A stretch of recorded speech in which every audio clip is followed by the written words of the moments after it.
તળાજામાં આવતીકાલથી પાણી પુરવઠો પૂર્વવત થવાની સંભાવના. તળાજા નગરપાલિકાના ચીફ ઓફિસરની નાગરિકોને અપીલ. આજરોજ તારીખ 5 જુલાઈ 2024ને રવિવારના સાંજના 5 કલાકે વાત કરીએ તો 3 દિવસથી પાણીની પાઇપલાઇનની રિપેરિંગના કારણે પાણી વિતરણ તળાજા શહેરના અમુક વિસ્તારોમાં બંધ છે. સતત કામગીરી બાદ આવતીકાલથી સ્થિતિ સામાન્ય થવાની આશા.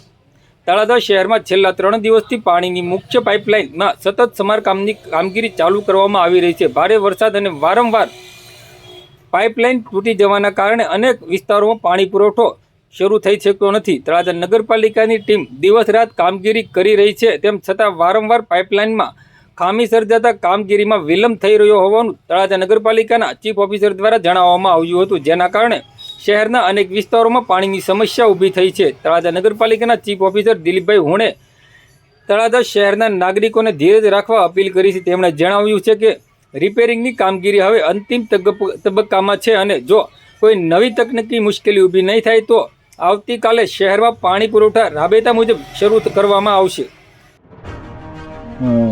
તળાજા નગરપાલિકા વિસ્તારમાં જે પાણીની વિતરણ વ્યવસ્થા છે તે આજે 3 દિવસથી લાઇન રિપેરિંગનું કામ શરૂ છે અને દિવસ રાત કામ શરૂ છે. સમગ્ર નગરપાલિકાની ટીમ, અધિકારીઓ, પદાધિકારી સમગ્ર અહીંયા સ્થળ ઉપર 24 કલાક હાજર રહેલ છે. નગરપાલિકાની જે મેઇન લાઇન તૂટવાનો પ્રશ્ન થયો છે તે રિપેર થઈ ગઈ છે, પરંતુ જે ટ્રાયલ રનિંગમાં આગળની પાઇપલાઇન પ્રેશર મેન્ટેન ના થવાના લીધે નુકસાન થયેલ છે તે નીકળી ગયેલના લીધે એ પણ આજે રિપેર કરાવેલું છે.